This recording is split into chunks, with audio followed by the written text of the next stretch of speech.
Hello and welcome back to study with Saurabh YouTube channel. आज के इस वीडियो में हम काव्य विधि के अंतर्गत जो निर्धारित कवि दिए गए हैं उनमें भारतेंदु हरिश्चंद्र से संबंधित जो थ्योरीज के पार्ट थे उनको मैंने पहले ही कंप्लीट कर दिया है।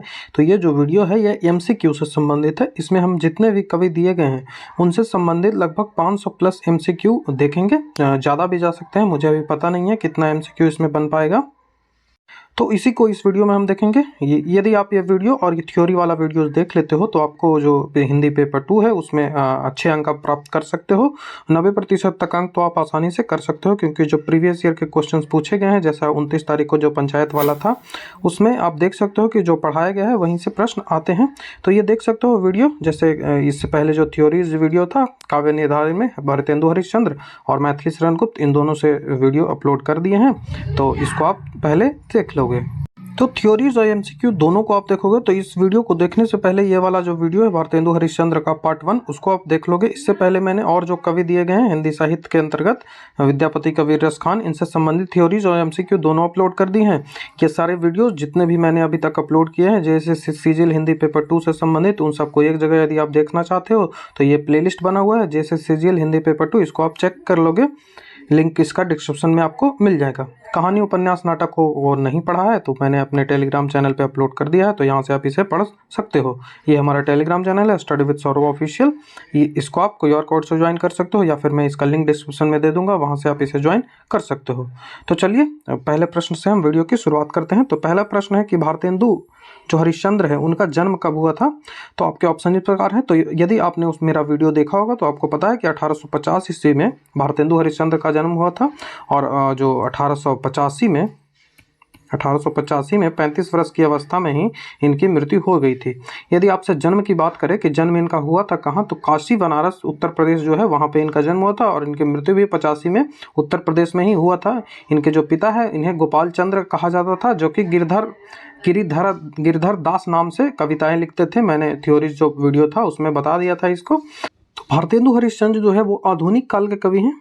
ये मैंने पहले भी बताया था कि आधुनिक काल के कवि है। आधुनिक काल का कई सारा डिवीजन होता है, जिसमें जो पुनर्जागरण का काल होता है, पुनर्जागरण के काल को ही भारतेंदु हरिश्चंद्र का काल कहा जाता है, जो कि इनका जीवन जो 1850 से लेके 1900 तक का जो काल है ये भारतेंदु हरिश्चंद्र का काल कहा जाता है। ये आधुनिक काल में डिवीजन है। आधुनिक काल के कई सारे डिवीजन होते हैं, जैसे भारतेंदु युग हो गया, द्विवेदी युग हो गया, छायावादी युग हो गया, और छायावादी युग में ही छायावाद और फिर छायावाद योत्तर युग कहा जाता है। ये मैंने डिवीजन पहले भी आपको बता दिया है। और छायावादी उत्तर युग होता है, उसमें प्रगतिवाद, प्रयोगवाद और नई कविताएं आती है। तो ये डिवीजन आपको जब हिंदी साहित्य का इतिहास आप पढ़ोगे तो इनको डिटेल से आप जान पाओगे। एक इंपॉर्टेंट बात आपको याद रखनी है कि जो भारतेंदु हरिश्चंद्र हैं उनको 1717 बोल रहा हूँ, भारतेंदु हरिश्चंद्र को 1976 में भारत सरकार के द्वारा एक डाक टिकट जारी किया गया। भारतेंदु हरिश्चंद्र से संबंधित एक डाक टिकट जारी किया गया, और जो भारतेंदु हरिश्चंद्र है इन्हें आधुनिक हिंदी साहित्य का पिता कहा जाता है। आधुनिक जो हिंदी साहित्य है उसका फादर किसे कहा जाता है, तो वो भारतेंदु हरिश्चंद्र को ही कहा जाता है। इन्होंने कई सारे रचनाएं की हैं, जिनमें लगभग इनकी जो रचनाएं हैं वो 70 के आसपास मानी जाती है, जिनमें नाटक हो या फिर काव्य हो। नाटक भी इन्होंने लिखा है, कविताएं भी इन्होंने लिखा है, इन्होंने ट्रांसलेटेड नाटक भी लिखा है, उसके बाद इन्होंने जो निबंध है वो भी लिखा है। तो कई सारे चीज़ें इन्होंने लिखी है। और जिनमें यदि भाषा की बात करें तो इनका जो काव्य की भाषा है, कविताओं की जो इनकी भाषा है वो ब्रज भाषा है। कविताओं की जो उनकी भाषा है जो ब्रज भाषा है, और जो अनेक जो रचनाएं की है, जैसे नाटक की है, जैसे कि यहाँ इन्होंने जो अनुवादित नाटक किए हैं, निबंध किए हैं, इन सब की जो रचनाओं की यदि बात करें तो इन सब की रचनाओं की भाषा क्या है, तो वो खड़ी बोली है। इन सब की जो रचनाओं की भाषा है वो खड़ी बोली है, और इनकी जो कविता की रचना की भाषा है वो ब्रज भाषा है। तो ये दोनों भाषा से संबंधित जो कन्फ्यूजन है ये आपको दूर रखना है। यदि इनकी रचनाओं में बात करें कि कौन कौन सी इनकी रचनाएं इंपॉर्टेंट है, तो रचनाओं में कर्पूर मंजरी, उसके बाद अंधेर नगरी, भारत दुर्दशा, सुलोचना, ये सब जो इनके कुछ इंपॉर्टेंट जो नाटक हैं वो आपको देखने को मिलेंगे। तो ये भारतेंदु हरिश्चंद्र से संबंधित कुछ फैक्ट था। तो भारतेंदु हरिश्चंद्र का जन्म कहाँ हुआ है, नेक्स्ट सवाल था। तो जन्म मैंने पहले ही बता दिया है कि वाराणसी काशी में 1885 ईस्वी में इनकी मृत्यु हुई थी। तो 1885 में मृत्यु, 1850 में इनका जन्म हुआ था। 35 वर्ष की अवस्था में इन्होंने कुल लगभग 70 रचनाएं इन्होंने की है। इन्हें 11 जो भाषा है उनका ज्ञान था। इससे पहले मैंने सारा जो थ्योरी पार्ट है उन सब में इन चीज़ों को डिस्कस कर दिया है, तो आपको समस्या नहीं होगी। आधुनिक हिंदी साहित्य का जनक किसे कहा जाता है? तो ये भारतेंदु हरिश्चंद्र को ही कहा जाता है। ऑप्शन नंबर जो बी है, क्रम यहाँ पे उल्टा हो गया है, तो भारतेंदु हरिश्चंद्र हमारा आंसर बनेगा। भारतेंदु जी की संपादित पहली जो पत्रिका है वो कौन है? तो भारतेंदु जी की सबसे पहली पत्रिका कवि वचन सुधा है।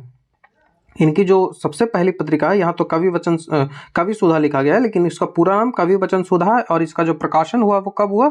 तो कवि वचन सुधा का प्रकाशन सबसे पहले इन्होंने किया था 1868 ईस्वी के आसपास इन्होंने कवि वचन सुधा है उसका प्रकाशन किया था। तो आपको याद रखना है कि कवि वचन सुधा का प्रकाशन 1868 ईस्वी में भारतेंदु हरिश्चंद्र के द्वारा किया गया था। उसके बाद हरिश्चंद्र मैगजीन या फिर बाल बोधनी, बावा बोधनी या फिर बाल बोधनी, दोनों जो मैगजीन है ये भारतेंदु हरिश्चंद्र के द्वारा ही प्रकाशित किया गया था। तो ये सबका डेट आपको याद रखेंगे तो आपके लिए अच्छा होगा, क्योंकि यहाँ से प्रश्न जो है वो हमेशा पूछे जाते हैं। तो कवि वचन सुधा तो आपको याद रखना है 1868 ईस्वी में। उसके बाद हरिश्चंद्र आता है। हरिश्चंद्र जो मैगजीन है इसका प्रकाशन कब हुआ था? ये इसका प्रकाशन 1873 ईस्वी में हुआ। इसका जो प्रकाशन हुआ वो 1873 ईस्वी में हुआ। और उसके बाद का जो मैगजीन आता है वो बाल बोधनी आता है। जो बाल बोधनी आता है वो कब हुआ? तो स्त्रियों की शिक्षा के लिए बाल बोधनी का प्रकाशन 1874 ईस्वी में इन्होंने किया था। तो ये जो तीनों का प्रकाशन है, तीनों का प्रकाशन डेट याद रखना है कि जैसा कि मैंने आपको बताया कि हरिश्चंद्र मैगजीन है उसका 1874 ईस्वी, कवि वचन सुधा है उसका 1868 ईस्वी, और जो बाल बोधनी है, बाब बोधनी या फिर बाल बोधनी इसको पढ़ सकते हो, वे 1874 ईस्वी में इसका प्रकाशन किया था। तो ये तीनों इनकी पत्रिकाएं हैं, इनको आपको याद रखना है। जो भारतेंदु हरिश्चंद्र है वो स्त्रियों के लिए कौन सी पत्रिका संपादित किया था? तो मैंने अभी बताया कि बाल बोधनी। और इसका प्रकाशन कब हुआ था? तो बाल बोधनी का प्रकाशन 1874 ईस्वी में किया गया था। जो हरिश्चंद्र मैगजीन है उसका 1873 ईस्वी में, और जो कवि वचन सुधा है इसका 1868 ईस्वी में। तो ये तीनों का डेट आपको याद रखना है। नेक्स्ट क्वेश्चन है कि हिंदी साहित्य के स्वतंत्रता के प्रथम उद्घोषक कौन है? हिंदी साहित्य में स्वतंत्रता के जो छायावादी युग जो कलाएं थी उनको छोड़कर जो आधुनिक युग के पुनर्जागरण के युग का उद्घोषण किसने किया? तो वो भारतेंदु हरिश्चंद्र ने किया था। तो ऑप्शन नंबर बी हमारा यहाँ से आंसर बन जाएगा। नेक्स्ट क्वेश्चन है कि भारतेंदु जी ने किस नाटक में स्वयं अभिनय किया था? इनका जो कौन सा नाटक था उसमें इन्होंने अपने आप से अभिनय किया था, मतलब उसमें अभिनेता के रूप में एक भूमिका निभाई थी। तो वो कौन था? तो वो जानकी मंगल था। जो जानकी मंगल नाटक में इन्होंने अपनी जो भूमिका है निभाई। जानकी मंगल जो नाटक है वो किसके द्वारा लिखा गया है? तो वो शीतला प्रसाद त्रिपाठी के द्वारा लिखा गया था, जिसमें पहली बार भारतेंदु हरिश्चंद्र ने इसमें पहली बार जो अभिनय किया था। ये जो नाटक था ये खड़ी बोली में था, और ये जो नाटक खड़ी बोली में था ये आपको याद रखना है। और जो भारतेंदु हरिश्चंद्र है इन्होंने हिंदी, हिंदू और हिंदुस्तान का गुणगान किया था, तो ये भी आपको याद रखना है। और इनकी जो भाषाएं होती थी वो खड़ी बोली में ये लिखते थे और कविताएं लिखते थे ब्रज भाषा में, ये आपको याद रखना है। और इन्हें जो नाटक की आरंभ आधुनिक काल में किसने किया था? तो वो भारतेंदु हरिश्चंद्र ने ही किया था। काशी में नेशनल थिएटर की स्थापना का प्रेरक कौन था? जो काशी का जो नेशनल थिएटर की स्थापना हुई थी वो उसमें प्रेरणादायक कौन थे? तो वो भारतेंदु हरिश्चंद्र ही थे। तो ऑप्शन नंबर डी हमारा यहाँ से आंसर बन जाएगा कि जो नेशनल थिएटर है उसमें अंधेरी नगरी नाटक है उसका मंचन 1881 ईस्वी में किया गया था, और भारतेंदु हरिश्चंद्र ही इनके संरक्षक थे। तो और इनमें अभिनय का भी इन्होंने हिस्सा लिया था। तो अंधेरी नगरी के जो नाटक है उसका लेखक कौन है? तो भारतेंदु हरिश्चंद्र है। और इसका मंचन कब किया गया था? तो 1881 ईस्वी में किया गया था। और कहाँ किया गया था? तो जो नाट्य संस्थान है काशी थिएटर वंडली, वहां पे इन्हें किया गया था। नेक्स्ट क्वेश्चन है कि भारतेंदु कालीन किस उपन्यास में आधुनिकता की शुरुआत मानी जाती है? कौन सा उपन्यास है जिसे माना जाता है कि यहाँ से आधुनिक काल का आरंभ माना जा सकता है? तो वो परीक्षा गुरु है। ये भारतेंदु काल से संबंधित है, ना कि भारतेंदु जी के द्वारा लिखा गया है। तो ये परीक्षा गुरु, जो परीक्षा गुरु लेखन है, जो परीक्षा गुरु है, ये परीक्षा गुरु है, ये किसके द्वारा लिखा गया? तो लाल श्रीनिवास दास के द्वारा लिखा गया है, लाल श्रीनिवास दास। और इसे जो रामचंद्र शुक्ल है उन्होंने कहा है कि ये आधुनिक काल का सबसे पहला उपन्यास है। कौन? तो वो परीक्षा गुरु। 1882 ईस्वी में इसका लेखन जो है वो माना जाता है। ठीक है। और ये जो उपन्यास रचना की जो कला हुई वो आरंभ कैसे हुई आधुनिक काल में? तो उपन्यास रचना की बांग्ला और अंग्रेजी में उपन्यासों की रचनाएं पहले हुआ करती थी, तो इन्हीं से प्रेरणा लेकर जो हिंदी है, आधुनिक हिंदी है, उसमें भी जो उपन्यास है उनकी रचनाएं होने लगी। और जो लाल श्रीवास दास ने परीक्षा गुरु की 1882 ईस्वी में रचना की, जिसे भारतेंदु जो रामचंद्र शुक्ल है उन्होंने हिंदी, जो आधुनिक हिंदी है, उसका पहला उपन्यास माना है। उससे पूर्व श्रीधर जो फुल्लैर हैं उन्होंने भाग्यवती 1877 ईस्वी में नाम से लघु सामाजिक उपन्यास भी लिखा था, तो ये भी आपको याद रखना है। श्रीधर राम फुल्लेरी ने भाग्यवती नाम से 1877 ईस्वी में जो उपन्यास है वो लिखा था। 100 अजान एक सुजान, ये आपसे बार बार पूछा जाता है एग्जाम में भी, तो 100 अजान एक सुजान 1892 ईस्वी में बालकृष्ण भट्ट के द्वारा लिखा गया था। और चंद्रकांता, तो ये तो हर एग्जाम में ही रिपीट करता है जहाँ पे हिंदी पूछा जाता है, तो चंद्रकांता है वो 1887 ईस्वी में देवकी नंदन खत्री के द्वारा लिखा गया। तो डेट तो नहीं पूछा जा सकता है, लेकिन चंद्रकांता के जो राइटर हैं वो कौन है वो पूछा जा सकता है। तो देवकी नंदन खत्री ने चंद्रकांता की रचना की, और जो 100 अजान एक सुजान है इसकी रचना बालकृष्ण भट्ट ने किया। नेक्स्ट क्वेश्चन है कि तदीय समाज की जो किससे संबंधित है। तो तदीय समाज मैंने बताया था कि जो भारतेंदु हरिश्चंद्र है वो भागवत धर्म से संबंधित रखते हैं, भागवत धर्म से ये संबंध रखते हैं। तो भागवत धर्म से तदीय समाज संबंध रखते हैं, तो ये भारतेंदु हरिश्चंद्र जो है वो भारतेंदु हरिश्चंद्र ने इसकी स्थापना की थी। तो ऑप्शन नंबर बी हमारा यहाँ से आंसर बन जाएगा, तदीय समाज। तो भागवत धर्म के प्रचार के लिए ही भारतेंदु हरिश्चंद्र ने तदीय समाज की स्थापना की थी। तो ये आपको याद रखना है कि भारतीय नव जागरण के अग्रदूत इन्हें कहा जाता है। भारतेंदु हरिश्चंद्र को भारतीय नव जागरण का अग्रदूत कहा जाता है, क्योंकि इन्होंने गरीबी हो, पराधीनता हो, जो शासकों ने अमानवीय शोषण किया था जनता का, उनसे संबंधित इन्होंने अपना जो साहित्य का इन्हीं को लक्ष्य बनाकर जनता के सामने पेश किया था। तो आधुनिक हिंदी के पितामह भी इन्हें कहा जाता है। भारतेंदु जो हरिश्चंद्र है वो हिंदी में आधुनिकता के पहले रचनाकार भी माने जाते हैं, और उन्होंने वैष्णव धर्म का प्रचार के लिए, वैष्णव भक्ति का प्रचार के लिए तदीय समाज की स्थापना की थी। और इसका जो मूल नाम था भारतेंदु हरिश्चंद्र का वो हरिश्चंद्र था, और भारतेंदु की उपाधि इन्हें 1880 ईस्वी में काशी के जो विद्वान थे उनके द्वारा भारतेंदु की इन्हें उपाधि दी गई थी। मैंने इस वीडियोज में सारे जो थ्योरीज वीडियो था उसमें सारी चीजें आपको बता दी है, बस यहाँ पे मैं आपको रिपीट कर रहा हूँ। तो हिंदी साहित्य के आधुनिक काल का प्रारंभ भारतेंदु हरिश्चंद्र से ही माना जाता है। और हिंदी साहित्य में इनका जो नाटक है, पहला जो नाटक भारतेंदु हरिश्चंद्र का माना जाता है, उन्होंने बंगाली नाटक का अनुवाद किया था, विधा सुंदर। 1867 ईस्वी में इन्होंने नाटक का अनुवाद किया था, विधा सुंदर, जो कि एक बंगाली नाटक था। और इन्होंने 68 में कवि वचन सुधा का, और जो 76 है उसमें हरिश्चंद्र मैगजीन का, और जो 76 में जो हरिश्चंद्र मैगजीन है उसका प्रकाशन किया। उसके बाद बाल बोधनी का प्रकाशन भी इन्होंने किया था। नेक्स्ट है कि नव जागरण का अग्रदूत हिंदी में किसे कहा जाता है। तो नव जागरण का अग्रदूत भारतेंदु हरिश्चंद्र को कहा जाता है। तो ऑप्शन नंबर बी हमारा यहाँ से आंसर बन जाएगा। अंग्रेज राज सुख साज सजे सब भारी, अंग्रेज राज सुख साज सजे सब भारी, पैदन विदेश चली जाती यह अति खारी। ये जो पंक्ति है इसमें कह रहे हैं कि भारत का जो अंग्रेज जो शासन है वो बहुत सजता है, लेकिन उसका जो भारत का जो जितने भी धन है, भारत का जो धन है वो सब विदेश चला जाता है। मतलब ड्रेनेज ऑफ वेल्थ जो grand old man of India दादा भाई नौरोजी के द्वारा दिया गया था, धन का बहिर्गमन सिद्धांत, ड्रेनेज ऑफ वेल्थ, तो वही इन्होंने इस जो पंक्ति है भारत दुर्दशा की जो पंक्ति है उसमें इन्होंने बताया। तो ये भारतेंदु हरिश्चंद्र की रचना है। ऑप्शन नंबर सी हमारा यहाँ से आंसर बन जाएगा। तो भारतेंदु हरिश्चंद्र ब्रिटिश काल में उपनिवेशिक जो राज्य थे उसके विरोध में कई सारे रचनाएं लिखते थे। तो इसी में उन्होंने भारतेंदु हरिश्चंद्र ने भारत दुर्दशा का जो अंक है उसके पहले अंक में ही ये जो लिखा था कि अंग्रेज राज सुख साज सजे सब भारी, पै धन विदेश से चली जाती यह अति खारी। तो ये इन्होंने ही लिखा है।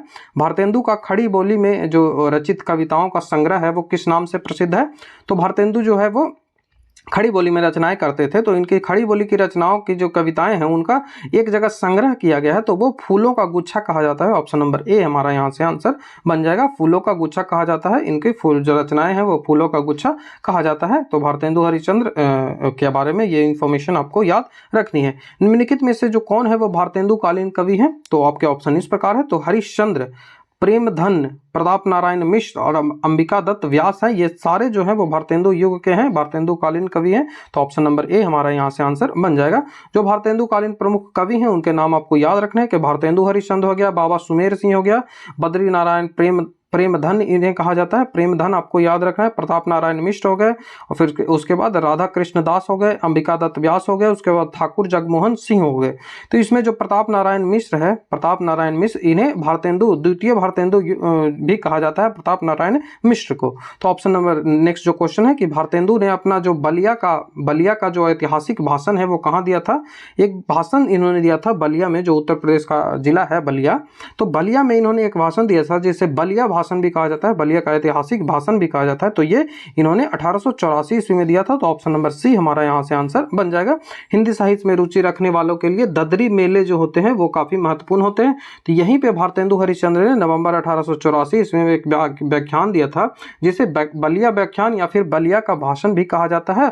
और इसी को जो है वो छपा था, ये जो भाषण इन्होंने दिया था वो भी छपा भी था पुस्तक के रूप में। तो वो जो पुस्तक था उसके क्या नाम था, तो उसका नाम था भारतवर्ष की उन्नति कैसे हो सकती है। उसके जो पुस्तक है उसका नाम क्या था, तो भारतवर्ष की उन्नति कैसे हो सकती है। इस शीर्षक से 1884 ईस्वी में जो इनका जो भाषण था वो हरिश्चंद्र मैगजीन में छपा भी था। तो ये भी आपको याद रखना है। नेक्स्ट क्वेश्चन है कि भारतेंदु युग का कौन सा कवि जो है वो पुष्टि मार्ग से अधिष्ठित है। पुष्टि मार्ग से कृष्ण की भक्ति करना, पुष्टि मार्ग से जो कृष्ण की भक्ति करते थे तो उनमें कौन आते हैं, तो कृष्ण की भक्ति बालकृष्ण भट्ट भी करते हैं, प्रताप नारायण मिश्र नहीं करते हैं, ये नहीं करते हैं, प्रेमधन भी नहीं करते, और भारतेंदु हरिश्चंद्र करते हैं। तो कृष्ण की भक्ति से संबंधित एक भारतेंदु हरिश्चंद्र थे, जिस कारण से इसका उत्तर जो भारतेंदु हरिश्चंद्र होगा। कृष्ण की भक्ति से संबंधित कई सारे कवि हैं, विद्यापति हो गया, सूरदास हो गया, अष्टछाप के जैसे कवि रहीम, रसखान, मीराबाई, बिहारी, चाचा हरिवंश, इसके बाद भारतेंदु बाबू हरिश्चंद्र, जगन्नाथ रत्नाकर। तो इसमें भारतेंदु हरिश्चंद्र ही एकमात्र आते हैं जिन्होंने पुष्टि मार्ग में जो कृष्ण की भक्ति की थी। नेक्स्ट जो क्वेश्चन है कि कथन दिया गया है और कारण दिया गया है, और आपसे पूछा जाए कि कौन सा कथन है और कौन सा कारण है जो उसका स्पष्ट व्याख्यान करता है या नहीं है। तो आपका जो पहला कथन है कि भारतेंदु युग के आते आते हिंदी में अनेक पत्र पत्रिकाओं का प्रकाशन आरंभ हो गया था। उसके बाद है कि भारतेंदु युग के सभी लेखक पत्रकार थे और उपयुक्त व्याख्यानों के आधार पर नीचे दिए गए व्याख्यानों में से आपको उत्तर है वो चुनना है। तो आपसे कहा जा रहा है कि भारतेंदु युग के आते आते हिंदी में अनेक पत्र पत्रिकाओं का प्रकाशन होने लगा था। तो हाँ, ये सही है, अनेक पत्र पत्रिकाओं का प्रकाशन जो होने लगा था। और वो प्रकाशन क्यों होने लगा था, तो भारतेंदु युग के जितने भी कवि थे, लगभग भारतेंदु युग के कवि थे वो पत्रकार थे, वो पत्रकार और लेखक थे, इस कारण ही होता था। तो ए जो है वो प्रभाव है किसका, तो आर का। तो इसका ऑप्शन कौन सा बनेगा कि ए और जो आर दोनों सही है, ए और आर दोनों सही है, और जो आर है वो ए की व्याख्या करता है। ठीक है, ए और आर दोनों सही है और ए की सही व्याख्या जो है वो आर करता है। मतलब आर जो ए जो है वो उसकी व्याख्या आर करता है, क्योंकि सभी लेखक थे, इस कारण ही उस समय जो पत्रिकाएं हैं वो काफी छपने लगी थी। तो यही ऑप्शन यहाँ पे मैंने आंसर भी लगा दिया है। नेक्स्ट क्वेश्चन है कि हिंदी के उत्थान के लिए अपना तन मन धन सब कुछ समर्पित करने वाले इनमें से कौन थे, तो वो भारतेंदु हरिश्चंद्र थे। तो ऑप्शन नंबर डी हमारा यहाँ से आंसर बन जाएगा। नेक्स्ट क्वेश्चन है कि कविता कामनी को रीतिकालीन विलासिता से झूठ-मूठों से निकालने वाले कौन थे, तो छायावाद। इससे पहले जो छायावाद काल था और रीति काल था उसमें कई सारे झूठ मूठे जो कविता कामनी श्रृंगार रसों का काफी अधिक प्रयोग किया जाता था। तो उनसे निकालने वाले जो कौन थे, तो वो भारतेंदु हरिश्चंद्र थे। तो ऑप्शन नंबर सी हमारा यहाँ से आंसर बन जाएगा। नेक्स्ट क्लास ने कविता को जन जीवन की साधारण पृष्ठभूमि तक किसने पहुंचाया, तो मैंने ये फोकस करके भी बताया था, इस पे इम्फेसिस भी किया था जब मैं थ्योरीज पार्ट बता रहा था कि जो जन साधारण से जो कविताएं हैं उनको किसने जोड़ा था, वो भारतेंदु हरिश्चंद्र ने जोड़ा था। तो ऑप्शन नंबर डी हमारा यहाँ से आंसर बन जाएगा। भारतेंदु हरिश्चंद्र के काव्य की जो भाषा है वो क्या है, तो मैंने बताया इनकी जो कविताएं हैं उनका भाषा ब्रज है, लेकिन इन्होंने जो रचनाएं इनकी मिलती है वो खड़ी बोली में ही मिलती है। तो काव्य की भाषा ब्रज आप याद रखेंगे। भारतेंदु की रचना इनमें से कौन है, तो कहानी एवं कविताएं, कविता, सवैया या कवित्व या सवैया या कहानी। तो ये जो भारतेंदु की रचना है सवैया और कवित्व है। तो ऑप्शन नंबर सी हमारा यहाँ से आंसर बन जाएगा, सवैया और कवित्व। पिए प्यारे तिहारे निहारे बिना, ये पी, इसमें जो पिए शब्द है उसका संबोधन किसके लिए किया गया है, ये भारतेंदु हरिश्चंद्र की रचना है। पिए प्यारे तिहारे निहारे बिना मतलब तुम्हारे निहारे बिना, ये जो रचना है वो कृष्ण के लिए कहते हैं, जो गोपियों के मुख से ये बोलवाते हैं कि वो जो उनके जो पिया हैं वो कृष्ण, तो उनसे संबंधित ये रचनाएं हैं और ये कृष्ण के संबोधन में ये रचनाएं दी है। भारतेंदु जी की रचना है जो भारत दुर्दशा, ये क्या है, तो ये कहानी है, नाटक है, संस्मरण है या फिर शब्द चित्र है। तो ये एक नाटक है, आपने पढ़ा भी होगा क्योंकि आपके ये सिलेबस में दिया गया है।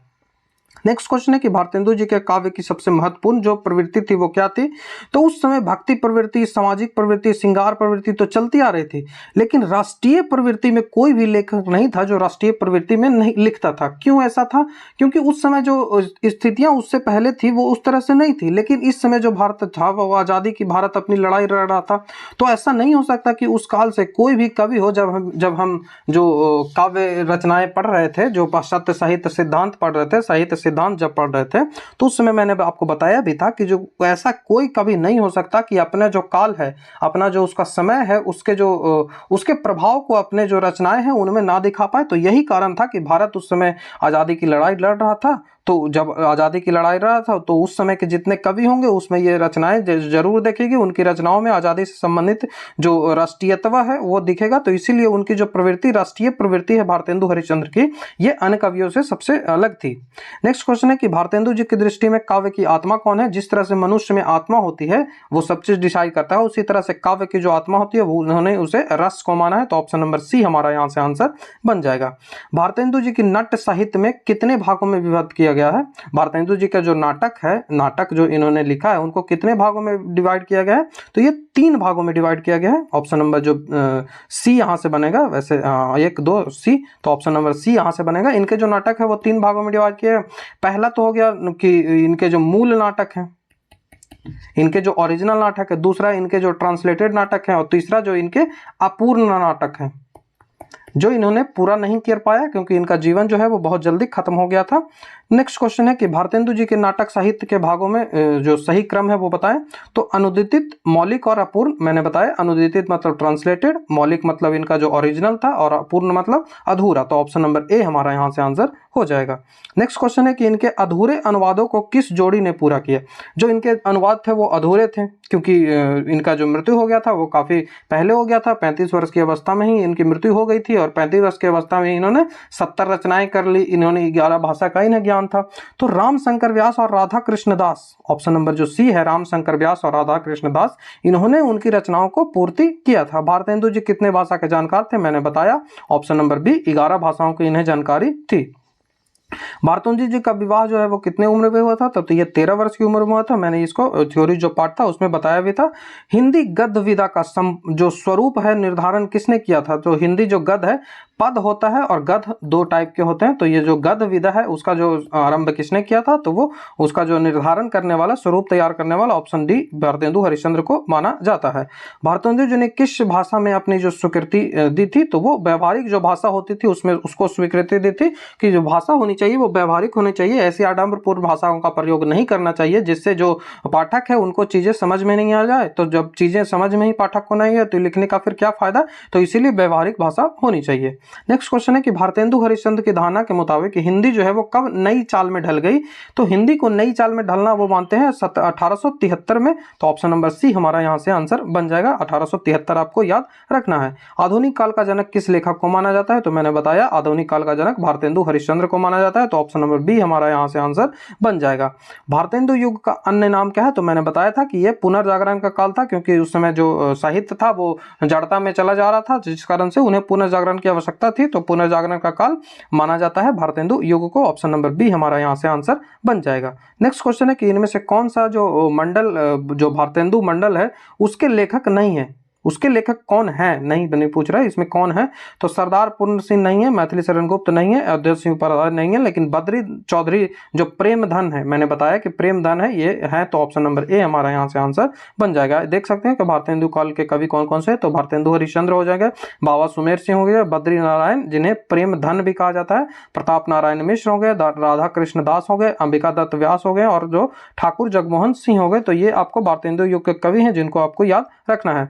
भारतेंदु जी का जीवन काल कुल कितने वर्षों का था? तो वो 35 वर्ष का था। 1850 में इनका जन्म हुआ था और 1885 में इनकी मृत्यु हुई थी। तो टोटल इन्होंने 35 वर्ष का जीवन किया था, जिसमें इन्होंने 70 रचनाएं रचना की थी। कौन सी कृति भारतेंदु हरिश्चंद्र की नहीं है? तो भारत दुर्दशा है, अंधेर नगरी है, वैदिक हिंसा न भवती है, लेकिन भारत हरण जो है वो नहीं है। तो ऑप्शन नंबर ए हमारा यहाँ से आंसर बन जाएगा। भारतेंदु जी ने अपनी कृति में देसी राजाओं उसको रासव मतलब गधा होता है या फिर गंधर्व होता है, राक्षस या फिर गधा होता है, किस कहा है, कौन सी रचना में? तो इन्होंने भारत दुर्दशा है उसमें जो देसी राजाओं थे जो कि जो अंग्रेजों की सहायता करते थे, तो उनको गधा कहा है, उसको गंधर्व कहा है भारतेंदु हरिश्चंद्र ने जो भारत दुर्दशा लेखन में। इनमें से कौन सी प्रवृत्ति जो है वो भारतेंदु हरिश्चंद्र युग की नहीं है? तो भक्ति उनमें थी, क्योंकि वो कृष्ण से संबंधित भक्ति करते थे। प्रकृति का भी चित्रण होता था, श्रृंगार के भी थोड़ा बहुत प्रयोग होता था, लेकिन इतिवृत्तात्मक था, इसका प्रयोग नहीं होता था। तो ऑप्शन नंबर सी हमारा यहाँ से आंसर बन जाएगा। नेक्स्ट क्वेश्चन है कि नई चाल ढली, हिंदी जो है वो नई चाल डाली, ये किसने कहा था? तो ये भारतेंदु हरिश्चंद्र ने कहा था। कब कहा था? तो 1873 ईस्वी में कहा था। भारतेंदु जी ने स्त्री शिक्षा के लिए कौन सी पत्रिका का प्रकाशन किया था? तो मैंने बताया बाल बोधनी पत्रिका का इन्होंने प्रकाशन किया था, और हरिश्चंद्र भी इन्हीं की पत्रिका है, और जो एक जो कवि वचन सुधा भी इन्हीं के द्वारा प्रकाशित किया गया था। नेक्स्ट जो क्वेश्चन है कि निम्नलिखित में से भारतेंदु हरिश्चंद्र का मौलिक नाटक कौन था? तो इनके 3 प्रकार के नाटक हुआ करते थे। एक तो होता था मौलिक नाटक, दूसरा होता था अनुवादित नाटक जो ट्रांसलेटेड होता था, और तीसरा अपूर्ण नाटक था। तो मौलिक नाटक आपसे पूछा रहा है, तो आपके ऑप्शन है मुद्रा राक्षस, कर्पूर मंजरी, विद्या सुंदर, फिर अंधेर नगरी। तो ऑप्शन नंबर डी हमारा यहाँ से आंसर हो जाएगा। जो अंधेर नगरी है वो इनका मौलिक नाटक है। आधुनिक हिंदी काव्य है उसमें वैतालिका, वैतालिक किसे कहा गया है? वैतालिक जो है आधुनिक हिंदी काव्य क्या वैतालिक कहा गया है भारतेंदु हरिश्चंद्र को। तो ऑप्शन नंबर ए हमारा यहाँ से आंसर बन जाएगा। वैतालिक कई सारे अर्थ होते हैं, तो यहाँ पे जो अर्थ जो नेक्स्ट क्वेश्चन है कि प्रेम फुलवारी जो है वो किसकी रचना है? प्रेम फुलवारी जो है वो रचना किसकी है? तो प्रेम फुलवारी नाम से जो भारतेंदु हरिश्चंद्र है उनकी जो रचनाएं चलती थी, उनकी जो कविताएं थी, उनका संग्रह था। तो ऑप्शन नंबर ए हमारा यहाँ से आंसर बन जाएगा। नेक्स्ट क्वेश्चन है कि भारतेंदु जो कुल कितनी इन्होंने कविताओं की रचना की? तो मैंने बताया 70। ऑप्शन नंबर सी हमारा यहाँ से आंसर बन जाएगा। नेक्स्ट क्वेश्चन है कि पै धन विदेश चली जाती यही अति ख्याति, तो ये किसके द्वारा लिखी गई है? तो भारतेंदु हरिश्चंद्र ने ये भारत दुर्दशा जो नाटक है उनमें ये लिखा है। भारतेंदु जी की जो कविता है उसमें सबसे बड़ी विशेषता क्या थी? तो सबसे पहली बार प्राचीन और नवीन जो विचार था उनका समन्वय इसमें मिलता है। तो ऑप्शन नंबर ए हमारा यहाँ से आंसर बन जाएगा, प्राचीन और नवीन का समन्वय। इनमें से जो द्वितीय भारतेंदु हरिश्चंद्र है वो किसे कहा जाता है? तो मैंने बताया भी प्रताप नारायण मिश्र को द्वितीय भारतेंदु हरिश्चंद्र कहा जाता है।